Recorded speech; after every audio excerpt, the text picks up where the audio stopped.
चंटू एक बंदर था। जाड़ों के दिन थे, जैसे अभी जाड़ों की छुट्टियों के बाद स्कूल खुला है ना, खूब जाड़ा था, जाड़ों के दिन थे। चंटू बंदर बेर के पेड़ पर चढ़ा बेर खा रहा था। बेर भी खाया है? Yes sir. खूब मीठे मीठे थे, पके पके थे, दोनों हाथों से खा रहा था, जल्दी जल्दी खा रहा था चंटू बंदर।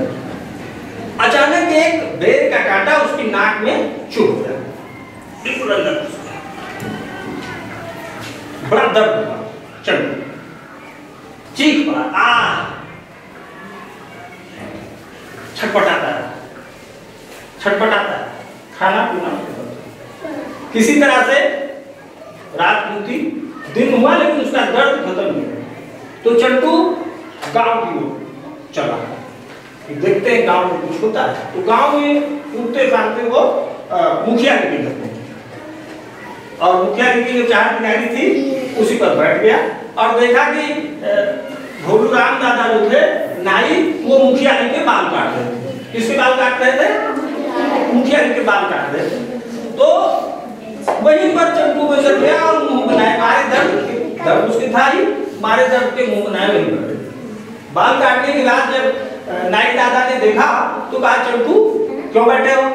तो उसने बड़े उदास स्वर में कहा कि दादा मेरे नाक में कांटा चुभ गया।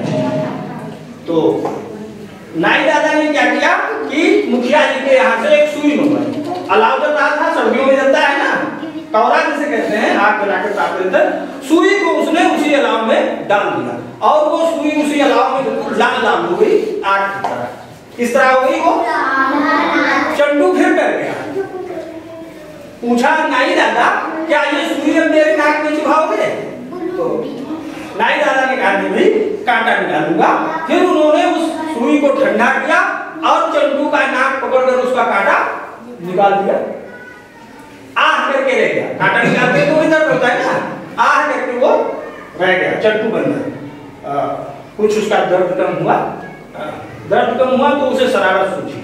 उसने देखा कि नाई दादा के झोले में एक कैंची रखी है और उसने कैंची निकाली और झपट कर फिर जाके चार दीवारी पर बैठ गया। भोलू राम दादा ने देखा कि यार ये तो चंटू मेरा कैंची, मेरी कैंची ही ले गया। कहा ये क्या कर रहे हो? कहा दादा मेरा कांटा तुमने लिया और तुम्हारी कैंची मैंने ले ली। किसकी कैंची ने ले ली? जो है चंटू ने नाई दादा की कैंची ले ली। और ये कहकर वो वहां से भाग खड़ा हुआ। भागते भागते वो गंगू गणरिया के यहाँ पहुंच गया। तो गंगू गणरिया कुछ भेड़ों को लिए थे, उनके बाल काट रहे थे, धीरे धीरे काट रहे थे, हंसिया से काट रहे थे। तो चंटू जब पहुंचा तो कहा दादा ये क्या, भेड़ों के बाल हंसिया से क्यों काट रहे हो? तो गंगू गणरिया ने कहा कि भाई मेरे पास कैंची नहीं। तो चंटू ने कहा कि मेरे पास कैंची है, कैंची ले लो, तुम्हें सुविधा रहेगी। तो गणरिया दादा कैंची पा गए और बड़े प्रसन्न हुए। लेकिन उन्होंने देखा कि उनकी चारपाई पर जो कंबल रखा था वो कंबल लेकर के चंटू भाग गया। उन्होंने बुलाया, चंटू ये क्या कर रहे हो? कहा मेरी कैंची गणरिया दादा ने लिया और गणरिया दादा का कंबल हमने लिया। वहां से भाग गया। भागते भागते वो खेतों में पहुंच गया जहां कुछ किसान लठ लिए और अलाव जलाए, अलाव ताप रहे थे। चंटू डरा कि ये लोग खेत में अलाव भी जलाए हैं और लठ भी लिए हैं, क्या करना चाहते हैं। लेकिन मैंने बताया कि ठंडी के दिन थे, उसको भी मन कर रहा था कि हम भी अलाव के किनारे बैठे। तो वहां पहुंचा, कहा दादा तुम लोग खेत में अलाव क्यों जलाए हो? तो किसान दादा ने उसे एक गीत सुनाया, गाय बछड़े और छुट्टा सांड। क्या सुनाया? गाय बछड़े और छुट्टा सांड चल रहे हैं खेत मेरा, चल रहे हैं खेत मेरा, रात भर दिन भर में खाते शीत से अपना कपाते हाथ। चंटू को भी गाना सूझा।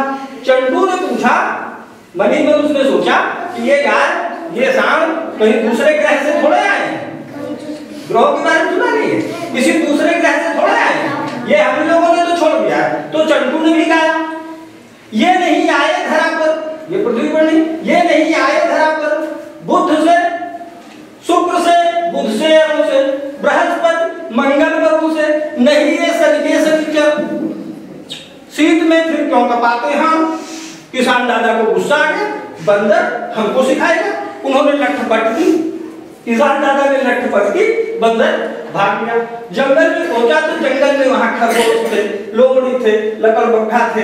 ये सब लोगों ने चंटू को देखा कि तो कंबल लिए हुए, पूछा चंटू ये कंबल कहां से पाए? लेकिन चंटू सही नहीं बोला। चंटू ने सही बात छुपा दी और झूठे बोला कि इन दिनों सर्दियों में गांव में कंबल बनता है, जो भी कंबल मांगता है वो कंबल पा जाता है। अब कुछ इन सभी जानवरों का, जिसमें कौन कौन थे? भेड़िया और खरगोश और लकड़बग्घा और सियार, ये सब एक समूह बना के गांव में चल दिए कंबल लेने। जैसे ही गांव के पास पहुंचे, कुछ पालतू कुत्तों ने इनकी आवाज जैसे देखी, इनको खदेड़ लिया। ये लोग वहां से खड़े सरपट भागे, किसी के हाथ किसी के पैर सब उसी में रगड़ के दौड़ते दौड़ते यहां जब आए तो चंटू तो देखा तो भेड़िया ने कहा चंटू बदमाश नीचे उतर। चंटू जान गया कि हमारी झूठाई पकड़ी गई है। फिर वो उसी पेड़ पर चढ़ा रहा और अब भी अपने उस झूठ बोलने के कारण चंटू हमेशा पेड़ पर ही रहता है। जमीन पर उतरता है बंदर तो हमेशा चौकन्ना रहता है। बंदर रहता नहीं चौकन्ना जब जमीन पर उतरता है।